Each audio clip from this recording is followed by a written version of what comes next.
yeah, it's lovely. It's been a cracking day here at the distillery. Nice to see you all and meet you all as well. Thanks for choosing to spend your Friday night with myself and Carol. And this is my first virtual tasting, and so I've never done anything like this before. So please, I'll rely on you to guide me and keep me right. Yeah, we've got a fantastic lineup of drams for you this evening.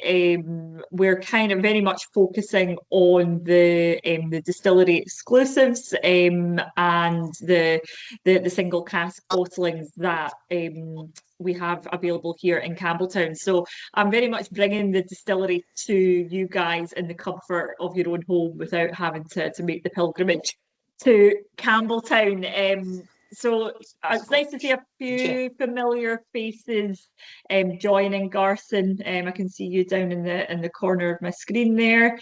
Yeah, so a few of you I've probably met before, either in Campbelltown or on the road somewhere.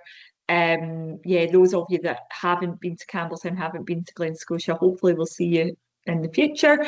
But yeah, a nice little chance to try some of the distillery exclusive bottlings this evening. So 4 out of the 5 can only be purchased here in Campbelltown, and then we've also got one of our limited editions from last year. So the 5 whiskies that we've got are all 2025 bottlings. So a nice selection. We always tend to, here at Glen Scotia, we tend to always aim to have, sort of 2, 3, 4 different single cask bottlings, all with, a sort of different offering a different interpretation on the Glen Scotia spirit and the distillery character. So whether that's just straight up American oak or something with a bit of a finish on it, and that's kind of what we've got on the lineup for you tonight. There's a little bit of everything, and yeah, some different ages, different cask types, different finishes, and it really kind of showcases the versatility of Glen Scotia. Carol, you can maybe keep me right. Well, are most people here, are they familiar with the Glen Scotia whisky, or is there any kind of newbies to Glen Scotia? Is this anyone's first Glen Scotia tasting? Well, I think most people are certainly familiar or are aware of Glen Scotia. How many people, just show of hands or give a raise of your hand on the app? How many people have been to Glen Scotia itself, to the distillery? Me as well, though I'm not there. So I think probably most people have visited. Yeah. And certainly I'm guessing that if I asked anybody or who'd actually had some Glen Scotia at some point in their lives, I'm guessing that everybody would be raising a hand up to that one. I mean, Lorraine and I have been to the Wee Toon quite a few times over the years, and I could definitely recommend a visit if you haven't been. But yeah, I think there's a lot of love in the group, in particular around Glen Scotia. I mean, obviously, Ian was the person who we've done stuff with in the past. But it's wonderful to have you sort of stepping into doing these kind of things. And I understand, Claire, this is your first vTasting. Is that still correct? It is. Yeah, yes. First vTasting, and yeah, I mean, to be honest, in the last sort of, I've now been at the distillery, part of the distillery team, for coming up for 3 years now, and really it's only been in the last few weeks that I've started to do things outside of the distillery. Everything that I've done here has been tours, tastings on site. I did a tasting along with Finlay Ross from Springbank just a couple of weeks ago over in the Archeel. So that was really the first time I'd done something out with the distillery. But yeah, I think with Ian being gone now, you'll be seeing, kind of different faces, not just myself, more people from the distillery. We have a very small kind of visitor team here, only 3 of us, myself, Cheryl and Greg, and sometimes Archie as well. So Archie is one of our kind of more senior operators on site who also helps out with the tours and tastings as well. So yeah, you'll be seeing more of us. And of course, we've got our sales kind of team sort of based more centrally, who kind of tend to go out to the sort of further flung events. But yeah, I think with Ian gone, there's been a lot of change here at the distillery in the last sort of 6 months. Ian moving on to his new adventures in China, but also a bit of change to our production as well, and kind of pulling back and scaling back our production a wee bit. So there's been a lot happening here at the site over the last wee while. So yeah, it's a pleasure to be with you and sort of sharing what we've been up to and what we've got available at the moment for you guys. So I don't know, has anyone got any kind of questions about the distillery or anything, sort of production related or Ian related or, anything like that before we kind of dive into the drams? I know you're probably quite keen to get sampling the whiskey and get tasting. Well, you can certainly nose it. It is number one, which is the first fill bourbon. Yeah, is that correct, Claire? That's the first one you would recommend. Yeah. Yeah, so absolutely. Dram number one. Dram number one. Yeah. Yeah, we can kick off with dram number one. So always like to start these sort of types of tastings, sort of cask strength tastings, with your kind of simplicity at its best. First fill bourbon. So this is a lovely young, vibrant Glen Scotia, just 7 years old, cask 3786. This is so bottled back in the summer last year, so back in the middle of the season 2025. Just 233 bottles from this cask. It's straight away on the nose, sitting at 58% EBV, so astonishingly little prickle for for that high strength. I would always say, starting with this type of cask for this sort of tasting, this is generally how all our spirit starts its journey. Is first, I'd say about 90% of the casks we're filling our first fill bourbon. We do a percentage of refill, second fills, and occasionally recharge casks, but very seldom are we filling into sherry or port or any sort of different cask types directly. It tends to always be a bourbon start. So fresh first fill bourbon is really the kind of the basis of all Glen Scotia. It's the foundation that everything else is built on. So it's really lovely to kind of kick off with this before we sort of dive into the different finishes and the fancy clothes that we quite often like to call them. I mean, what's going to be really interesting, Claire, is that the love for bourbon in Glen Scotia is quite significant in the group. So it's going to be interesting to see what kind of fights break out. I think it might turn into violence as to how good things like the Bordeaux's line up against this. I mean, this is it is just a lovely bourbon forward whiskey, isn't it? I mean, I can't get over how much I'm liking this. And normally I do like finishes as well, but this is right up there for me straight away. How's everybody else thinking? Yeah, definitely. Fresh, clean honey toffee. You add a little bit of water, and some candle wax comes out with softer, herby notes. And then on the palate, approachable, fresh, a little bit of spice, but it's very clean on the finish. Lovely stuff. I always say with, first fill bourbon, with your kind of younger Glen Scotias, sort of that kind of youthful sort of orchard fruit tends to be the kind of dominant sort of flavour profile that's there. Your kind of green orchard fruits, apple, pear. I think, even this at such a young age, at just 7, it's actually taken on quite a bit of the cask influence. So it's actually quite creamy. You're getting a lot of kind of, ice and sugar, buttery almost. It's really got that lovely viscosity, that texture, which is you always kind of associate with a Campbelltown style and a Glen Scotia. So it's not. I've had a lot of first fill bourbons which are quite a bit sharper. At this age, a lot fresher, more sort of a kind of packs a punch in terms of the kind of sharp apple flavors, but I'm not getting so much of that. I think it's it's actually quite delicate for being something quite youthful. Yeah. Got an interesting not nose really on the it. apple. It's really the herby notes I'm getting. Yeah, almost. It's going to sound incredibly bad, but almost to the wet oak.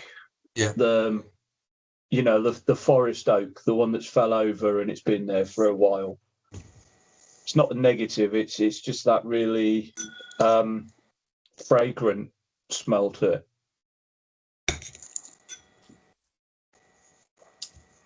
Any kind of hints of tropical notes coming through for anyone at all? I think the best description for me is it's like a spicy Victoriana. Same sort of texture, mouthfeel. Mm.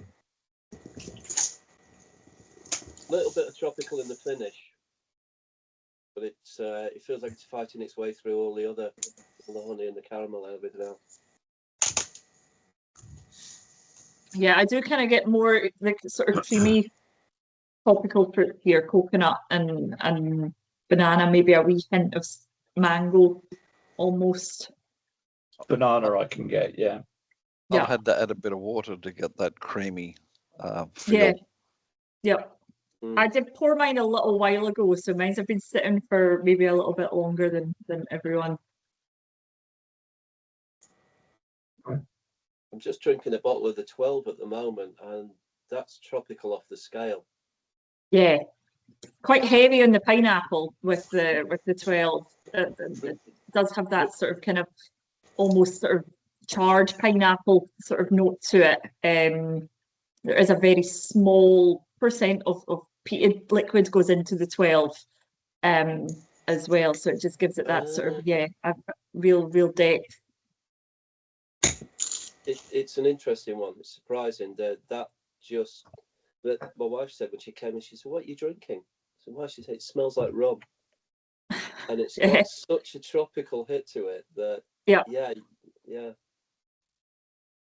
That's it's been really well received when we released that just August last year as a new core range, and the intention with that is that it will kind of act as the sort of flagship for Glen Scotia going forward, because I think the kind of what I've explained there and kind of touched upon with the bourbon cask, that really is so important to the DNA of any Glen Scotia. It's the basis of what everything is built on, very much so. So I would say you probably see over time in the next year or so moving away from sort of double cask 15 Victoriana as being the kind of core flagships as a 3, and seeing that 12-year-old put to the forefront. But yeah, those 3 I've mentioned they're always going to be classics. They were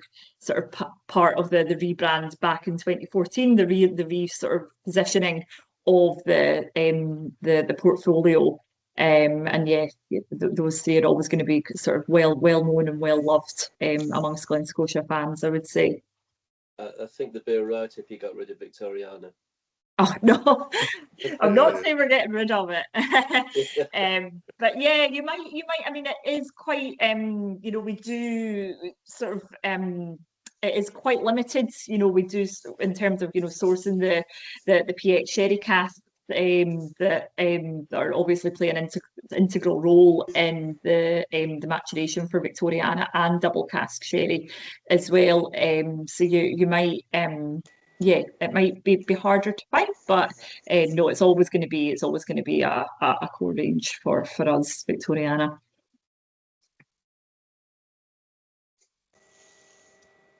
So moving on to our second dram. So this is the one of the 5 that's not a distillery exclusive bottling. So this is dram number 2. This is our third release in Icons of Campbelltown series. So this is a lovely 12-year-old tawny port single malt, finished for 9 months, so just shy of the year in the tawny port cask. This is as I said, a limited release, so there's around 17,000 bottles of this distributed globally, and bottled at a nice palatable strength of 51.7.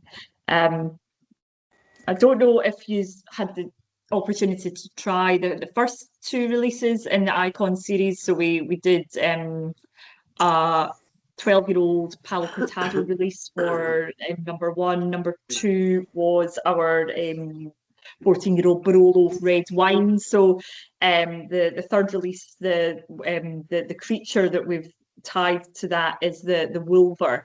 So the Icon series is sort of drawing inspiration from the Market Cross in Campbelltown. So I've got the bottle beside me here. You can see beautiful sort of illustration on there done by Joel Holtzman. So he's done all the artwork for the series so far, and that's really drawing the inspiration from the carvings on the Market Cross. So we had the Mermaid for release number 1, tying that with Palo Cortado, Barolo, fiery, peppery, sort of wine finish with the medium peated spirit, and then we've got the Wolver, which is sort of linked with the tawny port finish. And don't know if anyone's watched the marketing video that we've got on our website, beautifully narrated by Ian, and it sort of tells the story about the Wolver. He was a formidable looking creature, half man, half wolf, but he was actually very gentle and compassionate, and he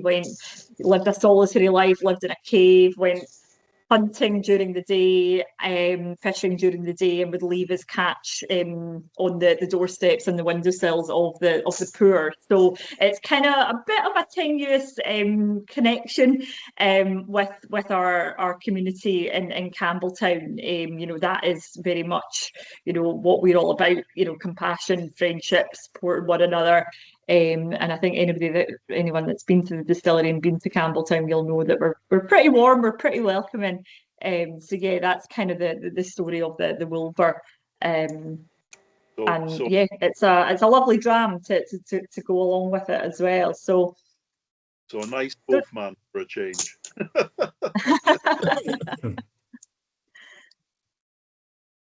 I'll put the poll up.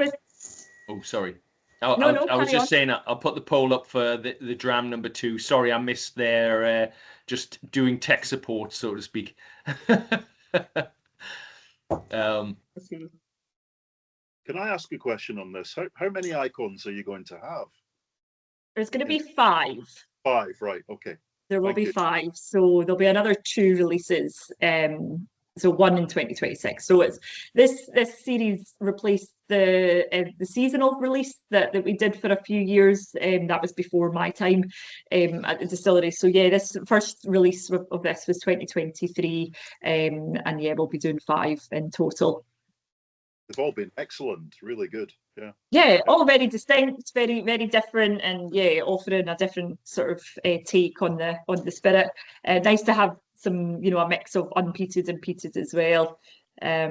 Yeah, which works lovely. I think Campbelltown, going back to sort of the port cask, Glen Scotia, it's got a great relationship with port. We've really celebrated that with these limited releases over the years.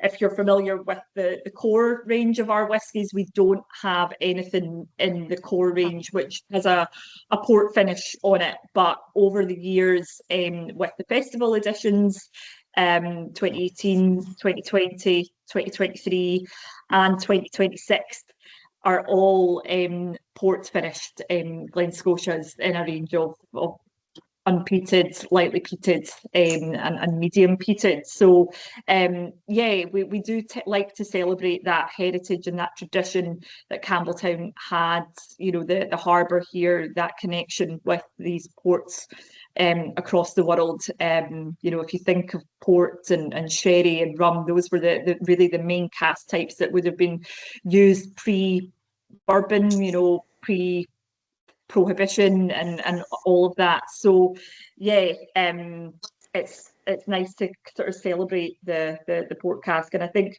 the tawny offers something different to you know, ruby port. I find it can be a lot fresher, a lot brighter, a bit more fun maybe. I find that this is quite, you know, deep and rich, almost on the nose. I'm getting quite a lot of sort of dusty dunnage notes. Yeah, sort of more complex than your ruby port finishes. Black forest flavours, lots of kind of black currant, dark chocolate. Yep. Hazelnuts, caramel, butterscotch, a little bit cinnamon on the nose, some honey. On the palate, you've got chocolate, ginger, medium sweets, and that ginger really shows up in the finish. Yeah. I'm going to throw a cat amongst the pigeons now, and I'm going to launch a poll. See what you think.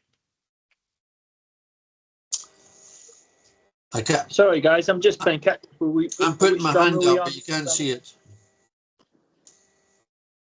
Sorry, Oliver, you've just joined. I know. Sorry about this. We were having a mare at the beginning. We couldn't get. I couldn't get teams to fully cooperate, so I had to set up a whole new meeting. So thanks for joining. You haven't missed much. We are on dram number 2, which is correct in the numbering, believe it or not.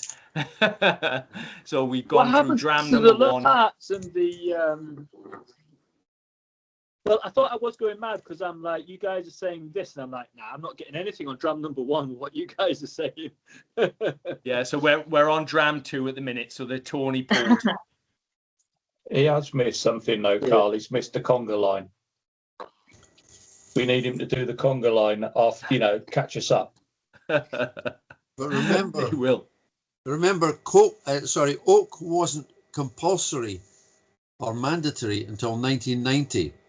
The reason for that is because the Portuguese, when they shipped port into Scotland to be bottled by companies like Gloag or J.G. Thomson or whatever, they didn't use oak casks for shipment.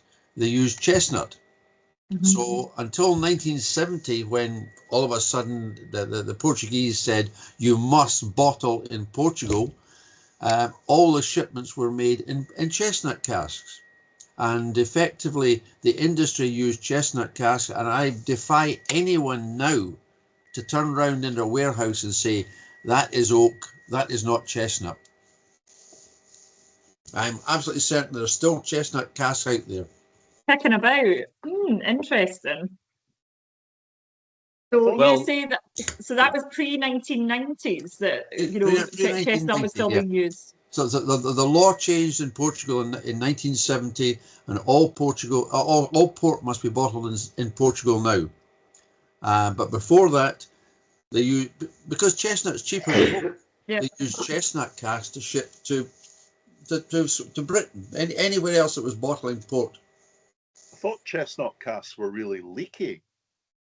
Well, possibly, but tourists, you would think. Yeah, you would think so, but they used them for certainly 50 years, shipping to Britain to be bottled by Harvey's in Bristol or Coburn and Leith or J.G. Thomson and Leith or Gloag's in Perth. It doesn't matter. So they would be regarded as transport casks then? Yeah, absolutely. Okay. Yeah. And the whiskey industry used them because at that point in time, the coopers would say, as long as it's been somewhere near a tree at some point in its life, it'll do fine. That's what everybody can get their hands on. just to go back to the bourbon versus Tony so far, Dram V1 versus number 2, and there's an overwhelming 82% preferring Dram number 1. So far the bourbonites are winning. Which does nothing but surprise me, because I normally like a finish. But you did set the expectation there at the start of the call there, Carl, that we might have a strong bourbon leaning crowd here. So we'll see how we get on with the next two. So the next two, I'd quite like to try quite closely side by side as a bit of a compare and contrast, because what we've got here are the exact same cask type, so Bordeaux red wine finishes, but two quite different approaches to the maturation. So we've got one younger at 11 years old, so that's Dram number 3, and then we have a 23-year-old for Dram number 4. These have both been finished in what we call Barina cigar casks, and Barina is basically it's a form of cask rejuvenation within the wine industry. I don't know if many of you or any of you have come across that term before, but it's essentially like a dechar rechar process for the wine industry, and they tend to do that after sort of 2 to 3 years of carrying the wine, and it's again just sort of rejuvenating the wood and allowing the liquid to then take on some of the oak characteristics there. So this is the cask type that we have used for finishing here. The first one, so the 11-year-old, it's just a short 6-month finish in the cigar cask. The second one of the two, it's almost 6-year finish. So it's pretty hefty. The first of the two is also a little bit different because it is essentially a triple cask whiskey. So it started out as most Glen Scotia does in your first fill bourbon. It's then been recast into the Bordeaux for a short 6-month period. And then for the last 11 months of the maturation, it's been pulled out of there and back into refill American oak, just to bring that cask influence together. And I think that really worked well and benefits, because it sort of just rounds out that cask influence. How do we all feel about red wine finishes? It's or miss. Often they were. I like them. Yeah. The more expensive the red wine, the better. Yeah, it tends to be what we hear a lot of. They can be hit or miss, love or loathe.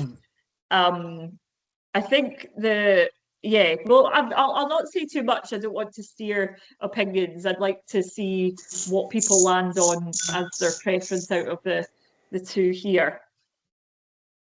The one thing I find with wine casks, I agree, hit and miss. Even the good ones, though, they seem to degrade very quickly in the bottle. It's almost as if the wine element oxidizes very, very quickly. So it's a case of drinking quick, or you lose all the flavour. Yeah, you lose that influence. Interesting. See, one of my favourite red wine finishes was a McMira Swedish whiskey done in a Massey Amarone cask, and I'll be honest, it was given to me for Christmas a few years ago, and it didn't see New Year. So I don't know if it degrades in the bottle because it didn't last long enough. I'm a very Massey, as a wine manufacturer, dehydrate the grapes before they make the wine. So it is a really intense wine experience, and it really came through with the whiskey finish. So it was very, very good. But no, this is working for me. But the was it whiskey number 4? Yeah. Has it in spades. Yeah. It's a lot deeper. Yep. Yeah. Yep. Yeah, I would definitely recommend if you can have the two side by side and dip in and out of the two and just see what you think. Yeah, Mike, you're doing doing what I'm doing. Yeah, God gave you 2 hands for a reason. This is a good night, isn't it? I understand some of you may not be able to vote because certain versions of teams. I think Rod, you mentioned that you're not able to vote. If you want, just use the chat. Apologies that you can't use the vote, and that way I can at least kind of keep a track as well. So is everybody having an issue with, or a lot of you having an issue with voting? Yep. In the polls, Yeah. No, working fine for me. It takes a while to come up, I've noticed. So Yeah, okay. actually, this I last think it would one's help not. if you told us you've put it up, Carl, All right, okay. Okay. because I've got quite a big screen and it's quite a long way off to the side for me. So unless I look for it, I don't see it. Yeah, no worries. No worries. Okay. So I've just put dram number 3 up in terms of feedback. I'll do the 3v4 as well, but I'll also put dram 4 up to vote on now as well, and see what everybody's view of dram 4 is separately, and then we'll do a 3v4. Yeah. So So break it down a wee bit. How so number 3, we're sitting packs a punch again in terms of the strength. So we're sitting at 58.4, which is a wee touch stronger than dram number 1. So we've not dropped in strength a lot over those 11 years, even though it's gone from cask to cask as well. But I don't think that high strength really translates in the nose and the palate. Still quite restrained. When I nose this, it's all distillery character. You're really getting the apple and the orchard fruits that I spoke about. I would say more so than dram number 1 with with just the bourbon. Yeah. So that vanilla oak. what's the difference between 3 and 4? So age. So we've got an 11-year-old for dram number 3. Yep. And dram number 4 is a 23-year-old, but they've both been finished in the same cask type. Dram number 3 for 6 months, and dram number 4 just shy of 6 years. And there's only 2.4% ABV difference between the two as well, so they are punching around the same sort of level. Yeah. So what It's was very, the very different. There's a lot more. I did have a bottle of the red wine Dunnage when Hannah was at Glen Scotia when we went to visit, and this kind of reminds me of that a little bit, to be honest. Yeah. It's like on a Dunnage tasting we did with. If that was when Hannah was here, I would say that would have been the 13-year-old that we bottled and released. So did you say you took away a bottle of that one? Yes, I was able to, I think. Yeah. So there was again another cigar cask. So we had a whole spade of those cask types. But yeah, it was a 13-year-old, I think. But yeah, you probably will be getting similar notes. Probably more so with dram number 4. There's a lot of kind of that sort of heavy sort of confectionery, strawberry laces, red fruit, lots of kind of candy flavors, I would say. On the nose. I was going to say strawberries, and that's just overwhelming to me, strawberry. So I'm glad you said that, because it's like I'm just getting this is a strawberry jam, not the sweetness. Sorry, just sorry. I hope I've got the descriptor right here in number 4, but it's very tannic. Yeah. Yes. Good Really heavy on the tannins straight away. Yeah. That's the word. Yeah. Number 3. I'm not getting the Mr. Whippy bit though out of number 4. Number 3 is quite soft with kids' confections on the nose. Some red fruits. When you add water, you get tobacco and a little floral note and a character of love hearts. Remember love hearts? Yeah. The palate almost sherbet. Yeah, absolutely. Yeah, the palate's medium body, medium dry, with a little bit of spice. A reasonable tail though. But having said that, 4 is much bigger, darker notes, when you add water, it's softer, more elegant. The palate's medium body, medium sweet. You got red fruits, licorice, and the what you got, the candle wax comes through again, very astringent, and there's much more spice on it. Yeah. So I've just posted up the young versus oldie as well. If you wanted to put in your vote for the Bordeaux's. That keeps it simple, Carl. And obviously, anybody who can't vote, just put it in your chat as well, so we can get an idea of overall how they're sitting. Yeah, Lorraine's suffering from a bit of a cold at the minute, so apologies for the the coughing and sneezing. Interesting. Yeah, as I said, I think the younger of the two, more restrained, quite elegant, but your number 4, it packs more of a punch. It's bolder, stronger, almost kind of puts me in mind of, some of the more intense sort of sherry bombs that you get out there. Really intense on the nose and the palate. It's a bit of an assault. I remember when we did, so this was the cast dram number 4 was in our dunnage last year, so it was a 20 the year before, so 2024 dunnage cask, and it was again very love or loathe. It tended to divide the group, but everyone would always say it was very sweet on the nose, took your palate in a slightly different direction. I think now that I'm sampling it, it's been a wee while since I've tried this one. I'm getting more jaggy tannins up front, and then the sweetness is sitting with me at the back end. I don't know if anyone's getting similar. Yep. So, similar with that. It's a really, really interesting comparison. I mean, the young one is lovely, really, like you said, elegant, refined, really easy to drink, and you put a slightly older age on it. The other one, you can tell it's older, it's deeper, it's more complex. Yeah, absolutely. More layers. That astringency is really, really hefty there. I'd take the point with a little bit of water, it dies off a little bit. It's an easier drink, but blind, I'd have said that was a sherry cask. Mm-hmm. Yeah. The colour can be a bit of a giveaway, but it is, it does have lots of sherry notes there. Quite salty as well. I always, at the kind of mid palate, I'm getting a bit of a kind of salty, almost vegetal sort of notes as well. One of the most common tasting notes that would come up with this one when we had it in the warehouse was mushroom as well. So it's one of those ones that is, there's quite a lot going on with it.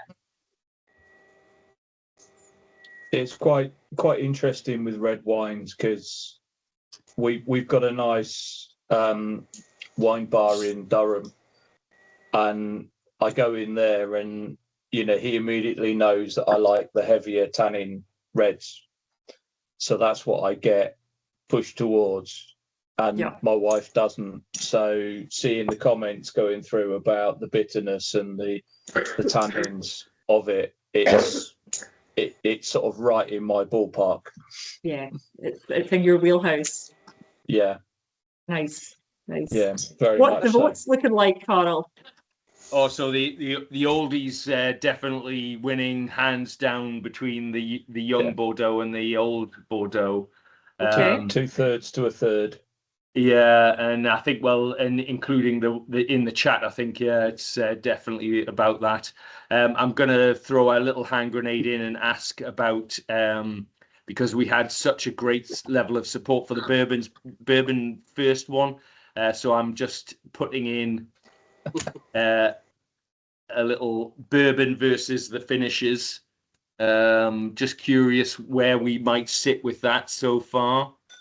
If you've got any of the first one left, I would recommend going back to it with a little bit of a swill out with some water for your palate, because what your palate gets hammered by all of this wonderful stuff. Mm-hmm. Ooh, so this is interesting. Wow. I went for the bourbon very much against what I would normally do. Yeah.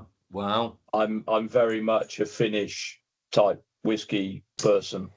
Yeah. But there was just But the something bourbon's still about the sitting bourbon strong. that, I could sit and sniff that all night. I wouldn't need to drink it. Yeah. Yeah, and I'll reiterate that Ian and I have not bribed anyone for that vote. I was just going to say, Kim, as well. If there's Yeah, a bribe, I mean, the number I'm all of open to it. Yeah, the number of warehouse tastings I've done with Ian, I've been very lucky on that front. And the number of times Ian has rammed it down my throat that his preference was definitely around bourbon, and how Glen Scotia just goes so well with just straightforward bourbon casks, no finishes and stuff. And I have to say that number one was bloody good. Yeah. Yeah. I Very can't much believe so. I'm sat here saying that it's beating potentially that 22-year-old Bordeaux, which is also bloody fantastic, by the way. Yeah. What's Yeah, anybody there you else's go. thoughts on it? Oh, 7-year-olds I think the versus bourbon is 23-year-olds. great. They feel like two What was very. the year on the bourbon? Sorry, I missed that. Between the bourbon and that 23, just two very, very different drinks. One's lively, a little bit sharp, but it's really interesting. The other one, 23, is just one you sit there for hours and think about. You know, it's not one you're going to drink quickly. Yeah, it's a bit more challenging for the palate. I think the first, certainly the first two single casks that we've had here, the bourbon and even the Bordeaux one to an extent as well, much more approachable, easygoing. You know, you could have a few of them quite happily. Whereas this 22-year-old, you want to savor it. You want to, you know, take a bit of care when you're drinking it, and just it does challenge the palate, I would say. Maybe not for everyone, but yeah, it seems the general consensus is the crowd likes it. It's what I describe as one you have in front of a log fire.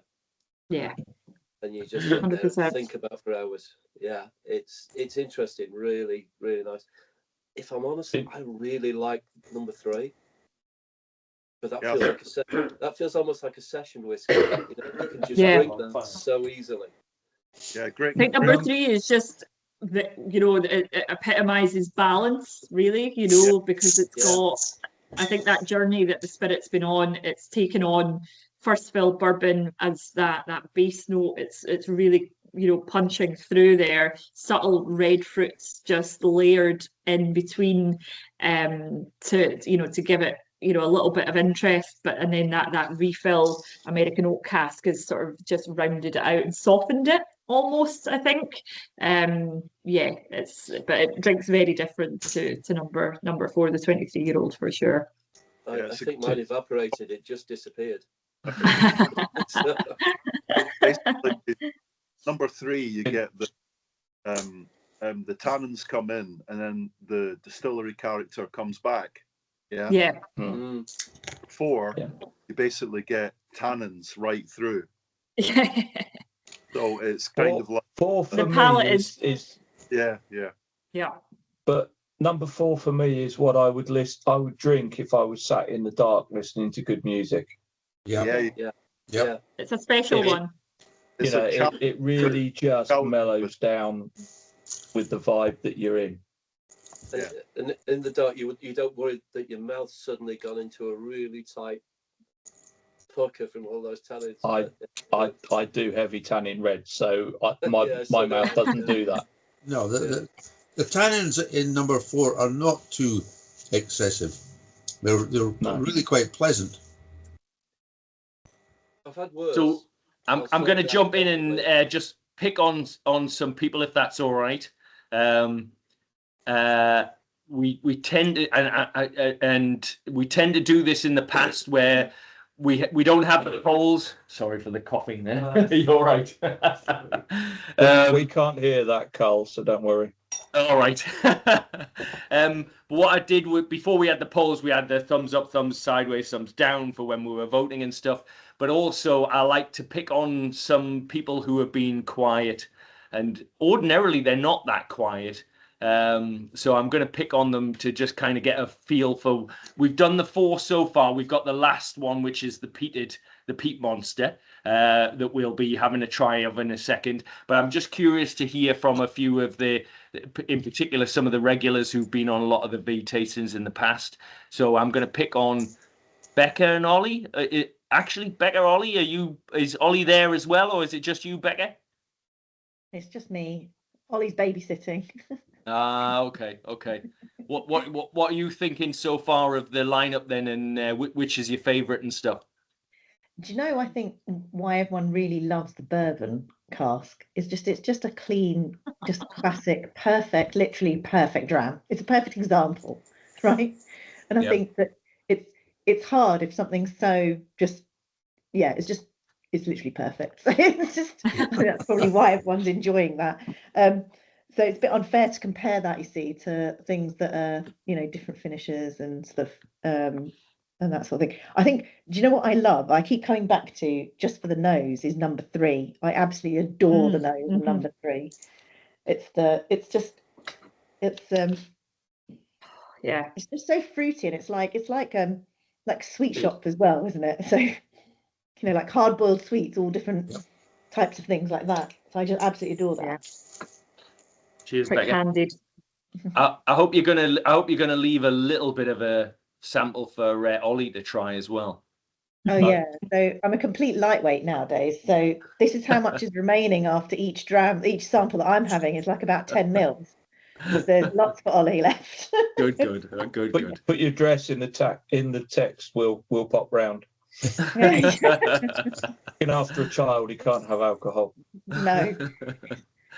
So I'm going to pick on Ian Love. You've been quiet tonight. Do you mind if I jump in and ask you the same sort of thing? What you're thinking of the lineup? I have a feeling I'm guessing which one you would probably rate as your best, but are you able to join in? Yeah, not a surprise, Carl. My bourbon all the way. I just think that 7, 8, 9 is just a fabulous sweet spot for Glen Scotia. No, really lovely. But no, 3 and 4, I'm enjoying them. I must admit, I'm struggling a wee bit with number 2. That's maybe not my dram, but I think my favourites would be 1, 4, followed by 3. Yeah. Okay. All right. So you did rate number 4 as your second highest, then, yeah? I think so. Yeah, I think so. But it's such a special spirit. Just so good. Just when left, just in bourbon. It's just do you know what? Just as Becca said, it's perfect. It's just all it needs. Yeah, I have to say, I'm not sure how you could improve on that in terms of like just a pure bourbon cask whiskey, and Glen Scotia just seems to fit so nicely with it, doesn't it? All right, cheers, Ian. Mr. McAllister must have done something just ridiculously special with those stills for what comes out. So, sorry, go on, Claire.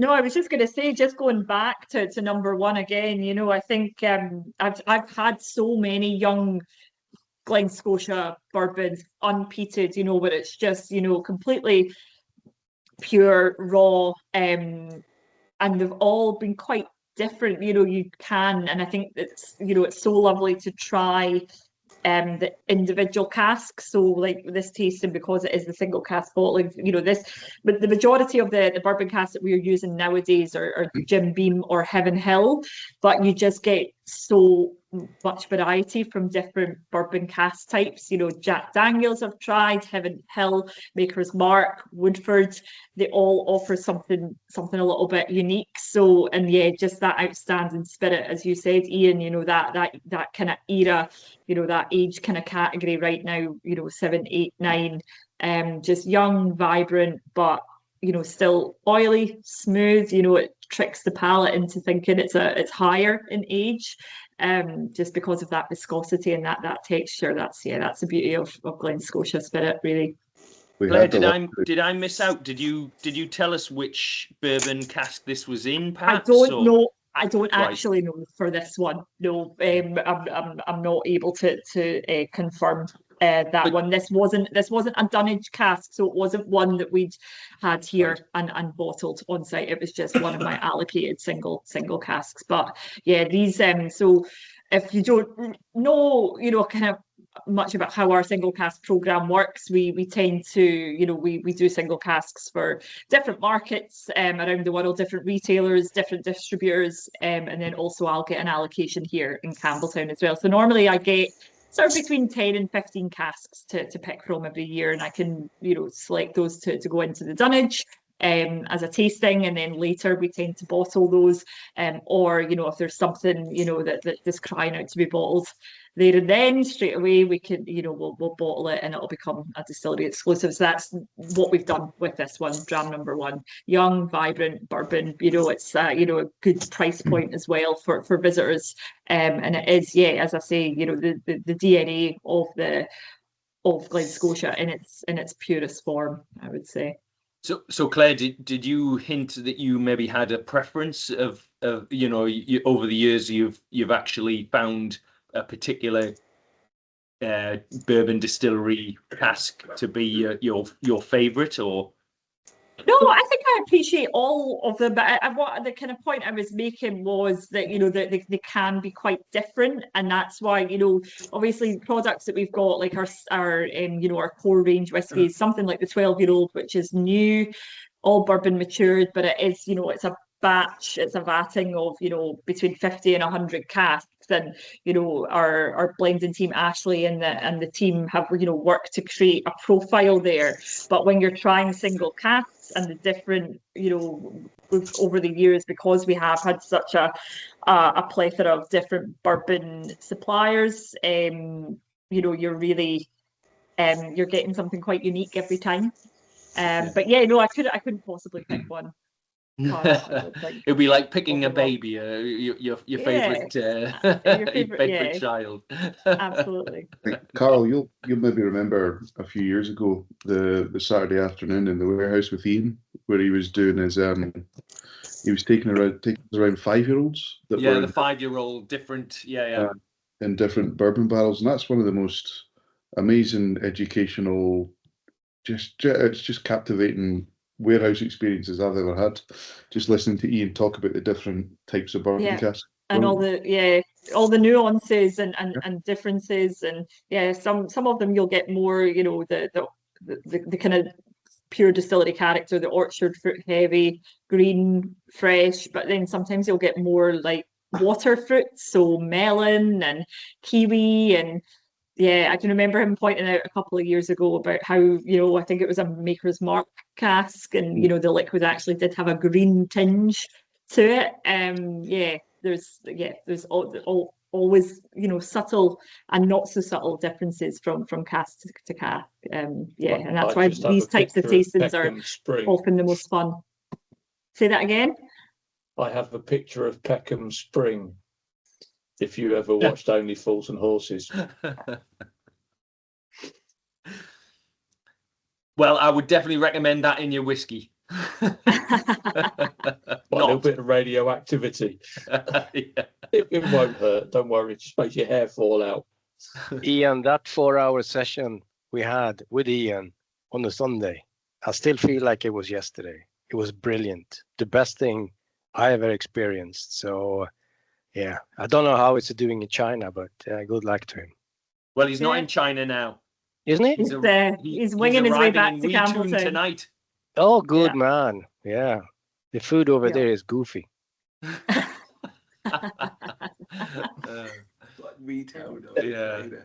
No, he was traveling back. He arrives today. I don't know what time he's getting back to Weetoon, but he's there, I think, until the 24th. I think, Alan, have you organised to meet up with him?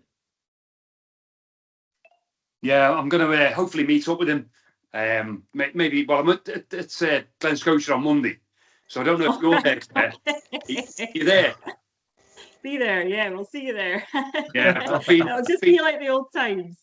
Yeah, I've been speaking to Greg, so but they're going to try and do the dunnage thing on Monday. So Yes, of course. Yeah, he did mention to me, Alan. Yeah, we'll look forward to that. We were hoping, because we refresh our dunnage casks every year, and we were hoping our new dunnage casks were maybe going to be here for you. But I'm not holding my breath now. But yeah, I think it's probably what me and Carl and Ian drank last year. I think it's probably the same stuff. Yeah, probably. Well, maybe one or two different. We're going to stop this conversation right now because all of us are feeling extremely jealous that Alan's going to be doing that on Monday. Bugger off, Alan. It's just not on. And we'll just stop this right now. Maybe it's time for dram number 5. Sod off, Alan. we can activate the fire alarm remotely. You know that, don't you? Well, we did go down a bit of a rabbit hole on bourbon there. So yeah, we're gonna round off the tasting with first fill bourbon again. So we've got our final dram, cask 1631, a popular one, again a dunnage cask for us in 2024 and 2025. So we actually hand bottled this one on site at the tail end of last year. Just 81 bottles taken from this cask remnant. So typically, if we've got, if the level in the cask is low enough, and we expect we're going to get less than 100 bottles out of it, we'll bottle it here on site rather than sending it round to our bottling and dispatch facility. So this was all hand bottled, hand numbered, hand labelled by Hector on site here. And yeah, so cask number 1631, 9-year-old, heavily peated, Scotia. Why only 81? Was it a small cask? Had there been leakage? Loss of spirit. Say that again. Sorry. Why only 81 bottles? Was Why it a only small 81? cask, or was there a No, lot of so loss? it was an American standard bourbon cask, but we'd been using it for a couple of years in the dunnage warehouse for tastings. So yeah, that's you'll see on the bottle here. I know this is probably back to front for you guys, but there is a line on here that says Dunnage Warehouse Series. So this has been bottled as one of our tasting casks. So essentially, if you ever see that on one of our single cask bottlings, that kind of indicates that cask was previously used in a warehouse tasting, and that will explain that you may see there's a slightly smaller bottle count on there. So the Barina red wine, dram number 4 that you had, that was also a dunnage whiskey, but we actually got, remind me, 216 bottles from that cask. So we hadn't, that was maybe only used for a year, but because we only produce about a month's worth of peated spirit every year, we don't tend to we try to be a bit more sparing with our peated casks. So we used that cask 1631 for 2 years running in the dunnage. Because we don't have as much peated stock to go round, really. So we bottled that just last year, and for those of you that have not had the chance to try peated Glen Scotia, it is quite rare. We've done a few limited releases, festival releases with heavily peated spirit, but we don't put a lot of this out. Most of our sort of peated liquid tends to be used as, we call it, sort of salt and pepper seasoning for our core range whiskies. So double cask Victoriana, 12-year-old, 15, even double cask rum, double cask Bordeaux, even though they're slightly lighter flavour profile, they've all got a very small amount of peated liquid in there, just to give that level of depth and complexity. So that's really what a lot of our peated production is for, and then we'll release the odd single cask and limited edition as well. So it is a rare type of Glen Scotia, but fantastic. And that's actually at the distillate. You do, is it 3 different types of distillate? You do unpeated, lightly peated, and heavily peated. Is that correct? We actually tend to do 4. So unpeated, light, medium, and heavy. But that's not a strict rule of thumb every year. There has been, from year to year that can vary, depending on what, our blending team are looking for. So I think last year, for example, we might have missed out the lightly peated. It may have just been the medium and the heavily peated. It tends to be sort of between 4 and 6 weeks of peated production. As a general rule of thumb, Ian would always say, 2 weeks light, 2 weeks medium, 2 weeks heavily peated. But there has been, some years where we've maybe not stuck to that rigidly, just depending on what we need what demands we need to fulfill. But this is heavily peated, so the ppm on this is 54.5. Was this the cask you had in Charlotte? This is like tastings this year? Port Charlotte, a sweet Port Charlotte, very much so. No, it's beautiful. Yeah, was this the one you had on the tastings this year? Because when was it you were at the distillery, Mike? It was August, late August. Yeah, so that would have been around the time when we swapped over. So because the level was starting to get so low in this cask, we swapped it out and bottled the rest, and then we introduced cask 1984. So cask 1984 is the heavily peated cask that we've got in there now. So it might have been that one, Mike. Okay, I can't remember the exact date we swapped it, but it was sort of midpoint of the summer last year. That we changed them. I'll have to have a look at the bottle I took home with me. Yeah, was it one of the little ones, the 20 cl? Yeah. So yeah, I'll say the cask number on there. So if it was 1631, it's this one. If not, it might have been 1984.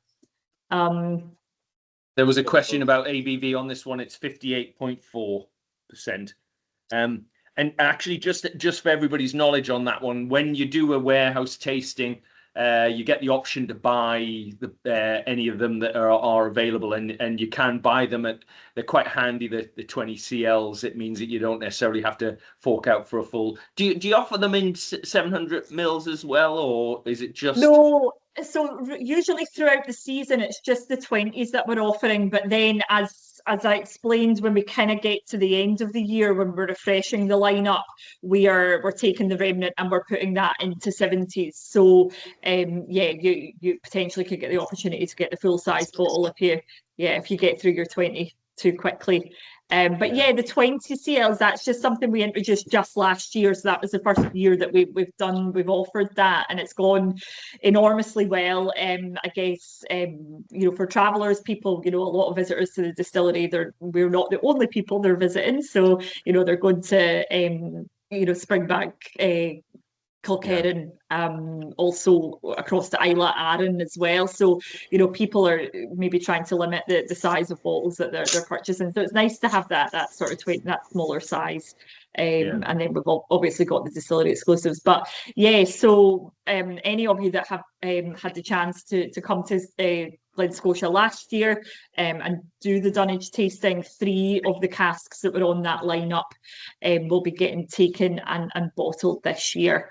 So the first fill bourbon, the Oloroso sherry finish, and a ruby port that we had in the dunnage, they're going to go for bottling in the not too distant future. So they'll be, watch this space, they'll be on the shelves at the distillery this year.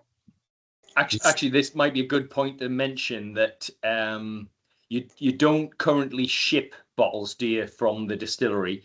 So one of the things I was going to suggest is that if anybody wants or is interested in a bottle, Lorraine and I are there in March.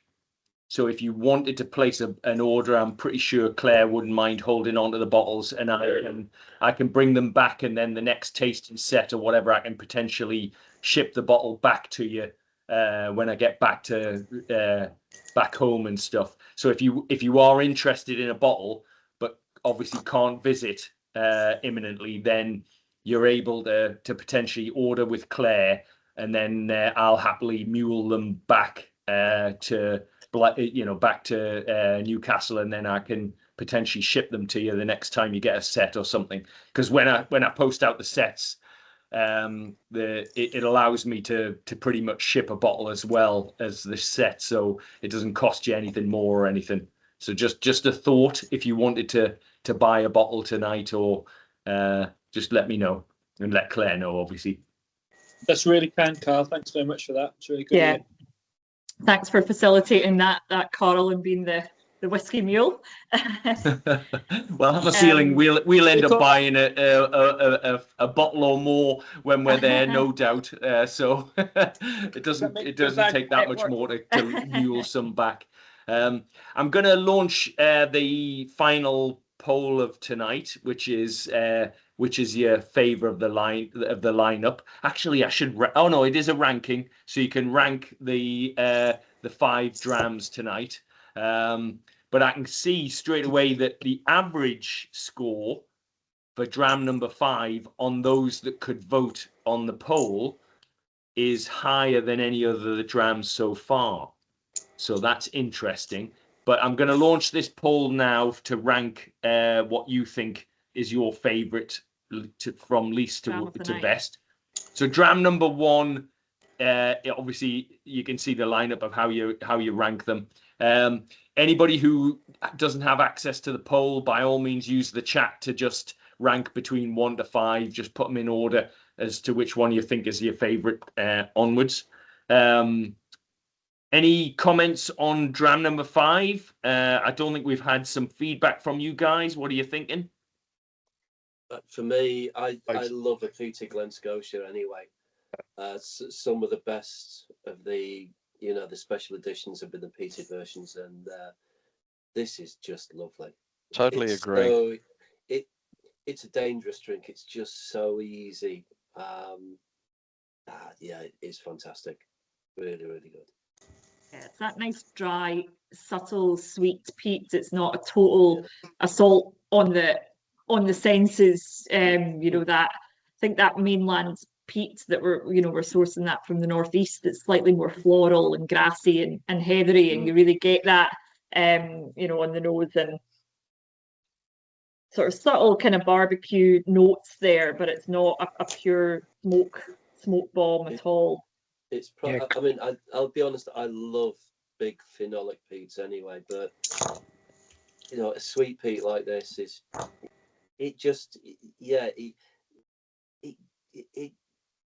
when you're drinking it, you just feel relaxed and calm, and everything in the world is right. It's like a sigh of relief. Exactly. Yeah, absolutely. Just like that, yeah. The only way you feel that is if you ignore the news. Yeah, Claire, when you drink peat, normally peat is quite one-sided.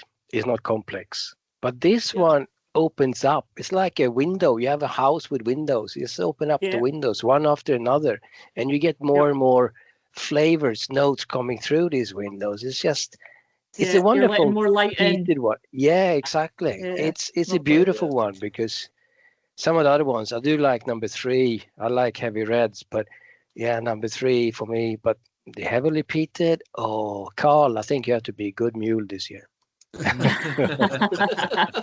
So can I just I don't want to go back to the sales pitch again, but there are only 19 bottles of this one left, of the 81. So that's how much is it? So it's 90. 90, right? Okay. Fair enough. Okay. So the Peat Freaks rule. Yes. John? The Peat Freaks rule. No. On the poll, the fave of the lineup, dram number 1 is ahead. All right. But I mean, I haven't added in the chat votes, so let me just check and make sure that I'm telling the truth there. I think when you look at the other votes, the peat, the 5 is doing well. Up, but the 5's doing well, yeah. So 1, 2, 3. Yeah, I think it's very close. And the bourbon normally wouldn't rate on my top 10. Someone's voted 93144. Could be me. I messed it up. That's me trying to fix something I wrote. Kim's trying an SMWS bottling. So you're bottling at Mauchline as well, not just at the distillery. So our main bottling facility is in Catrin in Ayrshire. Catrin, not Mauchline. You don't have Mauchline anymore. No, Catrin. So yeah, that was purchased. So the Catrin site was part of the Bullock family. So they had the Loch Lomond distillery. So yeah, they purchased the Catrin bottling facility, and then obviously when they bought Glen Scotia in the late 90s, we then were part of that group as well. So yeah, we've been using, that's where we've been bottling for. But yeah, I mean, we don't tend to do many in-house bottlings now, and we would maybe 10 years ago, where there wasn't quite so much demand, we were just doing a lot more on site. But yeah, it just became a lot for the small team here to keep up with. Okay. So as I say, it tends to be if we've got a remnant cask that we're bottling, and it's the level's quite low, then 100 bottles tends to be our kind of cut-off point. So we knew we were going to have less than that with this one, so we thought it's better just to bottle it here and get it straight on the shelf. No, okay. So can I just check, Tim, which tasting set are you trying? Tim Fife.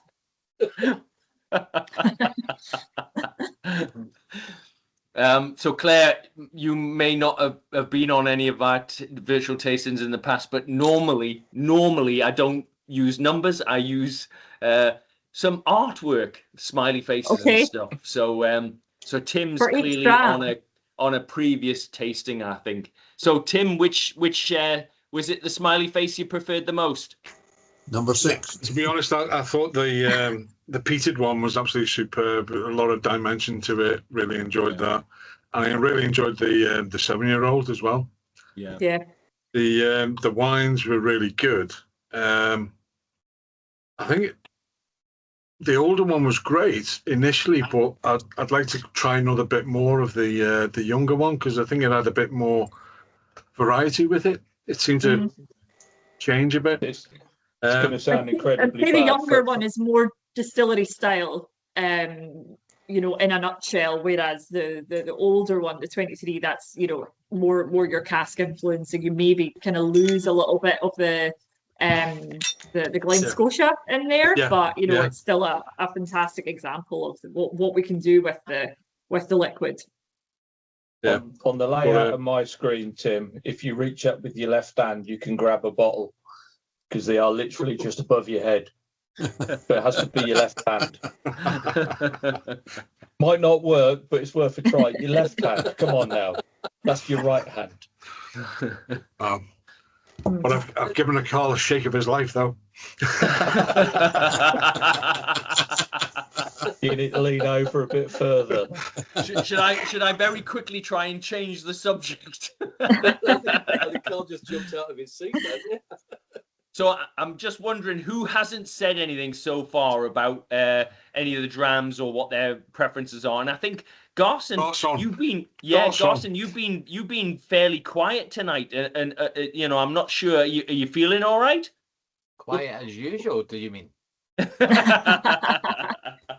No, my chat is disabled, so I couldn't speak in the chat. But good evening, everyone. Hi, Claire.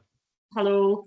Thanks for doing this for us. I like Glen Scotia peated bourbon. That's one of my favourite drams, and I came to Glen Scotia through SMWS, and I've got some. I've just checked. I've got 6 SMWS Scotias open, and they're all first fill bourbon. But I really enjoyed 3 and 4. 3 for me initially. And the more I've gone back to 4 and sipped it, and I've added a couple of wee spots of water. Just what the guys were saying earlier on, you could sit with that all night and all day and all night again. Yeah. It's just a fantastic dram. But for me, the number 5 stole the show. Yeah, not surprised to hear it at all. Usually that tends to be how we do these kind of casks, these kind of whiskies in the dunnage, and we always get to heavily peated at the end. And yeah, it's the winner all round. But yeah, I agree, Carson. I've just gone back to number 4 there as well, and it's mellowed out a little bit. Not not as punchy on the tannins anymore. And I don't know if that's because I've gone to peat and come back, but it's rather lovely. I mean, for me, most times a tannic note is an off note for me. And I added a wee bit of water quite early to this, but I have just come back and sipped it and sipped it and sipped it, and it's really nice. It's a thought-provoking one for sure, and that's not normally something I would say. I think you're right. I'd put it at the bottom end of my list, but in reality, it's the one that I would sit and just enjoy for a while, rather than the others were more immediate. You know, you get that flavour, you get that impact straight away. Whereas that one, I think it's just one you need to ponder over and just really relax. This 5 though is just astonishingly good, I've got to say. Yeah, number 4 is quite intriguing. We always kind of, when we're talking about it a lot, we say it's a good conversation whiskey, a good conversation piece. You know, if you've got a bottle of it there, it's one that, you know, if you've got, you know, friends round, you want to kind of get the chat going. You know, it's one to bring out and see, you know, if it falls in the love or the loathe camp. Hey, Ollie. Oh, sorry. How you doing? Just saw you come back in the room. Yeah. So presumably baby's asleep. Yeah, baby's asleep now. He is fast asleep, and I've got to quickly catch up. So, good stuff. Good stuff. But I hear they've been very nice. Becca's been telling me how lovely they've been. So, cool. Yeah, they have. Yeah, well, I mean, I wasn't expecting anything else, to be honest. And when Claire shared the 22 as well, I thought that was just amazing to have this opportunity. So I just kind of throw this out there now. Thank you very much for thank you very much, Claire, for coming along and doing this with us and sharing some wonderful liquid with us. My pleasure. Obviously, you know, you're welcome to stick around. Obviously, it's a Friday evening. It's up to you. I'm pretty sure there's going to be some dramage being continued. Oh yeah. In terms of if anybody did want bottles or anything, do they just contact the distillery, contact yourself, and then, like I say, if they want to just kind of put them to one side and. I'll just pop my contact details in the chat just now. Great. And then anyone, if you want to email myself or contact or even just give the shop a phone, I'll be in the shop tomorrow from 10 o'clock. If you want me to put anything by for you, I probably will. Once I've done this, I probably will shoot off to go and take my 5-month-old puppy for a little stroll around the starry skies of Campbelltown. I hope it's a spaniel. He's not a spaniel, he's an Airedale Terrier. So quite different. Long as it's not a Labrador, it's fine. Claire, do you What's know wrong what with happened with Labradors? Ian's rescue dog? Labradors only do straight lines. Got to have a spaniel that does nothing but curves. Claire, do you know that? What happened with Ian's rescue dog? What happened with Ian's dogs? Yeah, his rescue dog. Because I met him on the Sunday. We talked about his dog because he had his bright yellow coating on. I got a rescue dog myself. So we start talking about dogs. And then he said, what are you doing here? I'm doing some touring and tasting. And, oh, you're doing tasting? Yeah, Cadenhead's first. And then we go into Glen Scotia. Oh, I'll see you there. I said, oh, cool. You're one of the group. No, I'm the manager. And then we met up with Carl. So Carl and our crew, we went into the Blueberry Breakfast Cafe, you know. Bluebell, yeah. Yeah, that was a nice start of the Sunday morning. Yeah. Yeah, Ian has 2 dogs that are still in Campbelltown, so they're living with his son whilst they're in China. Okay. But yeah, he'll be very much looking forward to getting back to them. He's a big dog lover, as most of us are here at the distillery. Just a quick question, Claire. I mean, obviously Ian's moved on to pastures new now. Does that mean there will be a change in direction terms of what the distiller is looking to produce, or is it just keep going with what's working? No, I think, as everyone will probably be, more than aware on this call, Ian has really kind of built the DNA, the flavor profile, and got the spirit to where it is now over his, almost 18 years at a distillery. If you ever kind of did a tour or, had a conversation with Ian, he might have told you, he spent kind of first 5 years of his role sort of shaping and honing the character and the flavor profile, and really that's why he's been poached and headhunted really to go and do that for Emission over in China, which he's the man behind the spirit. So he built the distillery up to, the production here is in a really good place and, in a really healthy place when Ian left. So it's kind of, business as usual. Our senior operator, Sean, is sort of stepped up and he is our interim distillery manager until we have a more permanent solution moving forward. But it's not a decision that the business can make overnight with, in terms of, Ian moving on. It will be, it's a big position to fill now. So I wouldn't say that that we're going to be changing direction. I think we're carrying onwards, and just doing proud, and he'll do us proud, and it's we're just continuing on, and the fermentation, the kind of fermentation time we're kind of adjusted that slightly since he's left. We're kind of aiming for sort of 120 hours, whereas before it was maybe a little slightly below that. But we've not really made any huge differences, and the changes to fermentation has mostly been around the scale back in the production side. So because we're doing a shorter production week, we're having to find what works best for the shift pattern, really, but not compromising the spirit and the character as well. Yeah, that makes sense. Actually, it's funny. We are trying a 22, 23-year-old whiskey tonight, which was put down before Ian. Before he even dreamt of perhaps being the Glen Scotia distillery manager. Isn't that peculiar? 2001 was the distillation date of the 23, Wow. the Barina red wine there. So Wow. That's 7 years before Ian McAllister. Yeah.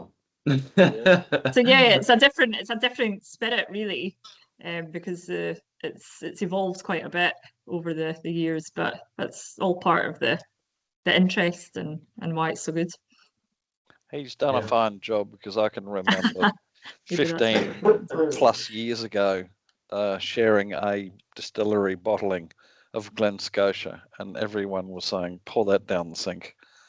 So it's come a long way. Thank you very much. Can you remember what it was?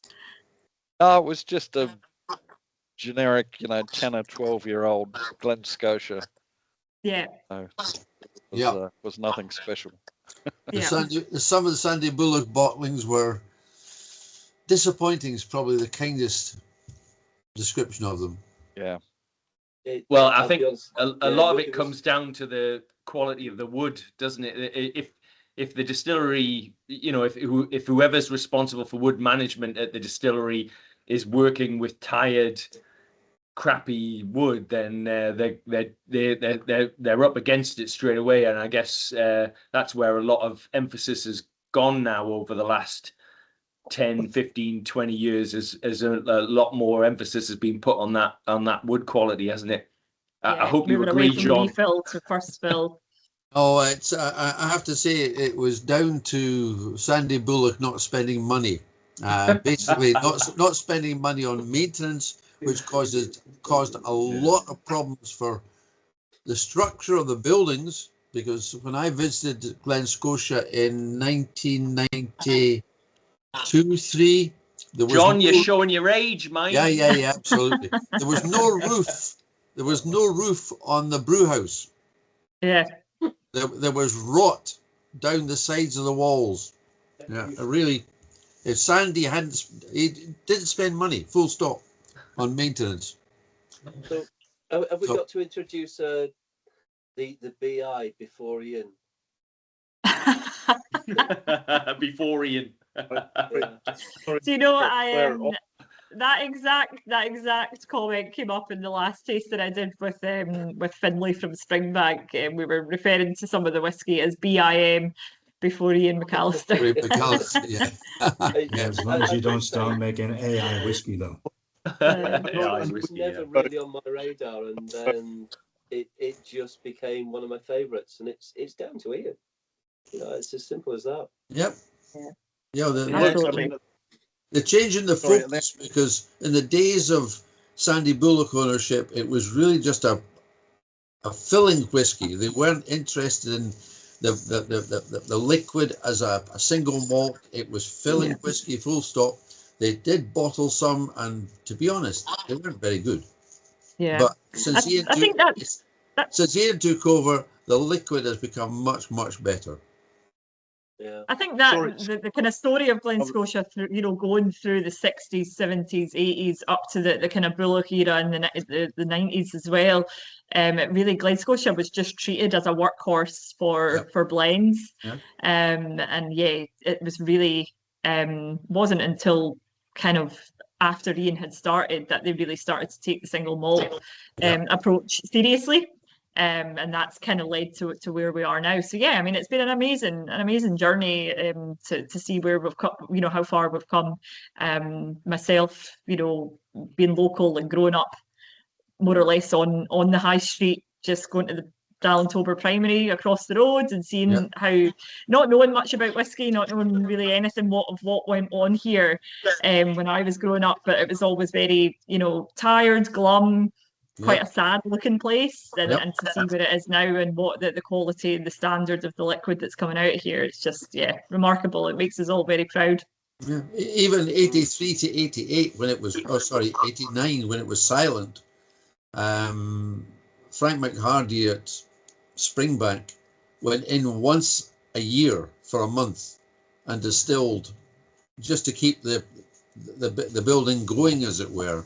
Taking over. I reckon that the liquid that Frank produced in those 5, 6, 7 years was much better than the liquid that we produced prior to that.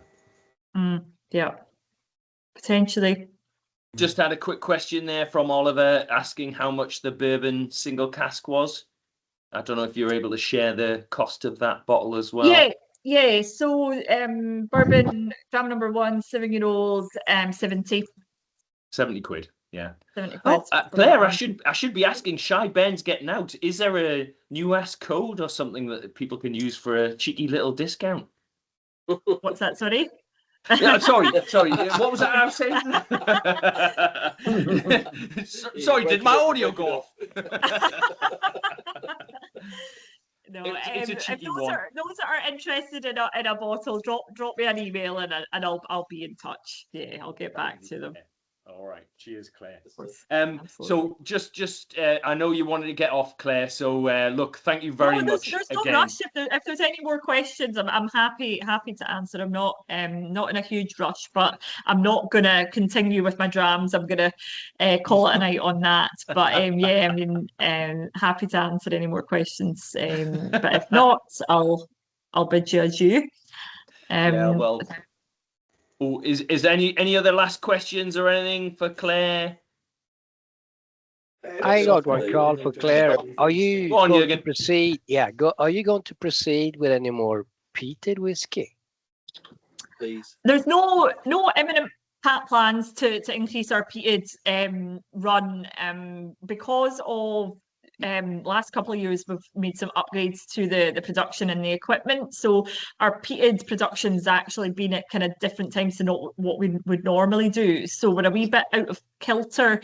Normally we do our peated run sort of December into January. Last year, because of the mash tun replacement in 2024, we ended up so we didn't do any peated production in 2024.